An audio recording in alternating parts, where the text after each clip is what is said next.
You speak good English, but no one seems to understand you. They call you mate, love, darling. You think they're extremely nice, but wait a minute. Hello, how are you doing? Barnabas here. I hope you're doing well. Welcome back to this series Before You Fly, and today is day 12, and we are talking about culture shock. In this video, I'm going to highlight some of the culture shock that you'll experience when you land here in Australia, from my own experience and from the experience of others. Talking about culture, we mean things like language, the food, the music, the behavior, the values, and how people are set up in the society. The first one is communication and accent. Whether you speak good English, when you come to Australia, you will soon realize that it's a different accent. The way they speak the English is very different. And when you're communicating with the Aussies, you will realize that they're asking you to repeat yourself. They ask you all the time, pardon, excuse me, what did you say?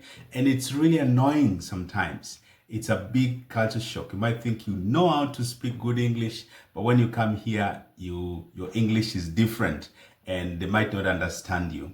And for kids, they learn very fast. When you come with your kids, they will learn very fast and they speak like the Aussies and they don't have a problem. But old people like us, it's difficult to pick the accent, and you might not pick it at all because your home accent, your native accent has taken roots and it's very difficult to change. All right, they say you cannot teach old dogs new tricks. It is true. It's very hard to learn Aussie accent when you're old, but it's not impossible.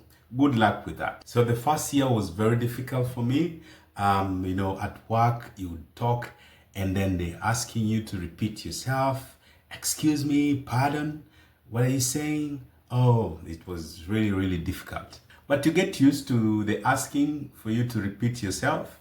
You get used to that and you learn a few things and you can move on. But as you stay here longer, you learn how to talk, whether it's not a perfect Aussie accent, but you somehow understand how to communicate with these people. And then there is the common Aussie slangs. If you don't understand what those slang means, then it becomes difficult. Things like arvo to mean afternoon, mate to mean friend, uni to mean university. But with time, you get to learn these slangs and it becomes normal and it becomes part of your communication. And then there is the way they speak. They're a bit firm in their speaking. They're a bit open and direct. Not like us, we add a lot of politeness in our communication. And with that politeness, some of these people think that your communication is weak and you're not firm in some things. Even when you tell somebody a statement, you try to bring a lot of politeness and persuasion in your communication, and they think that is not very firm. All right. So the way these people communicate is firm and it's very direct. They don't beat around the bush, but we choose our language. We choose to communicate very polite way and very, and it might lose meaning to them. It might lose meaning. It might not be firm enough. So you will realize sometimes that when somebody talks to you, you think they are rude, but that's the way they talk. They're a bit direct and they're a bit firm with how they communicate. I'll give you an example. If you're asking somebody to help you carry a chair and move it, they would say, can I get you to move this to this place, please? You might think, can I get you? What does that mean? The second thing is individualism as opposed to community. Here in Australia, it might take you years before you even introduce yourself to your neighbor. If you're not an outgoing person, you might stay with your neighbor for years. You don't even know their names. You've not spoken to them because people love privacy and independence. People mind their business. Neighbors are not interested in coming out and bonding. And so if you're not intentional, you might not be part of any community. If you're not intentional, then you become so isolated. Back at home, just where you stay, you become part of so many social gatherings. The chamas, the estate community welfare, things like that. There's lots of avenues where you can gather with people, you can talk to people, the church, there so many places, all right, school, community, and so on. So here it's different. It's very different. People don't just walk out and start storing. No one has time for that. Back home you might just come out of your house, your neighbor says hi, and you will stand there for 30 minutes just chatting. Here there is no time for that. Everyone minds their own business. The next one is parenting and discipline. Here there is no spanking, there is no smacking. When I was growing up, being smacked was a very, very normal thing. In fact, if you stayed for a whole week without being smacked, then you would think there is something wrong. You would be smacked in school, back home, in the community. A neighbor would even smack you on behalf of your parents, because raising a child was really a community thing. It was a community responsibility. But here, you do not smack your child. And even in public, even scolding your child would be something that you really need to be careful, okay? Everyone is watching you, how you're treating your kids in public. But when we were growing up, it didn't matter where. Wherever you did the mistake, that's where your parent will sort it out. He will deal with you there and then. And here, kids have got rights. They can talk on equal levels. Could never imagine that you'd challenge authority. Here, kids have got, equal rights. But back then, hey, you could not do anything like that, man. Here, even kids use first names to call, elder people. Back home and when we were growing up, even your siblings who are older than you and they are married, it was like a taboo to call them by their first name. You would call them Baba so-and-so, Mama so-and-so. It's very, very difficult to just call, your elders with their first name. Here you can hear kids calling elderly people just with their first name, even without Mr. So-and-so or Mrs. So-and-so, just by their first name, But back home, you must call somebody Uncle Joseph, Uncle Simon, Uncle Ben, Auntie Nelly, things like that, all right? But here, the next thing is time management. Here, people honor and respect time. When an event is scheduled to start at a particular time, it has to start and end at the scheduled time. And it applies everywhere. Social gatherings, official school, anything, including churches. But back home, they call it African time. People turn up late, and even when you turn up, you find that the event hasn't even begun. And you turn up, the first thing you ask is, hakuna watu, bado watu hajafika, But here, people respect time. It has to start and end at the scheduled time because everyone is busy, right? So if you waste someone's time, it's really, really disrespectful. All right, so if you're going to be late for an event or for a meeting, you have to tell, the people in time that I'm running late, 5 minutes late, I'm running 10 minutes late. You just don't rock up, 10, 20 minutes later and you assume that you just catch up and no one will notice anything, no one will feel bad. It's really, really disrespectful to turn up late for work, for anything, for a meeting. It is very good, very respectful to say I'm running late, 5 minutes late, I'm running 10 minutes late. All right, here African time does not work, does not apply. The next thing is food. So when you move to Australia for some time, you might miss the African food, especially if you didn't bring some and you still don't know where they are, they're selling the African foods, the shops that they sell African foods. But there's lots of African foods and there's lots of shops and stores where they sell this kind of food, the ugali, even omena, all the vegetables, even kienyeji kuku, lots of African foods. You can actually eat everything that you eat back home here in Australia. All right, so we don't really miss so much of African food. But something about the Australian kind of food. So for Australians, things like sandwich is a meal. You can have sandwich for lunch and sandwich for dinner. For Africans, sandwich is like a snack. Imagine in Africa, you come from work and you ask, what's for dinner? And they tell you sandwich. It doesn't even sound right, okay? So for us Africans, Sandwich is not a meal, it's a snack. Okay, but here sandwich is a meal. So when we arrived in Australia, we were lucky to have someone host us for a couple of weeks. And while we were still there, we got invited for dinner by the Aussies. Okay, and I remember my friend warned me. He told me, bro, you better have dinner before we go for the dinner. And I said, what do you mean? And they said, have dinner, get some good dinner, eat before we go for the dinner party. And I couldn't understand.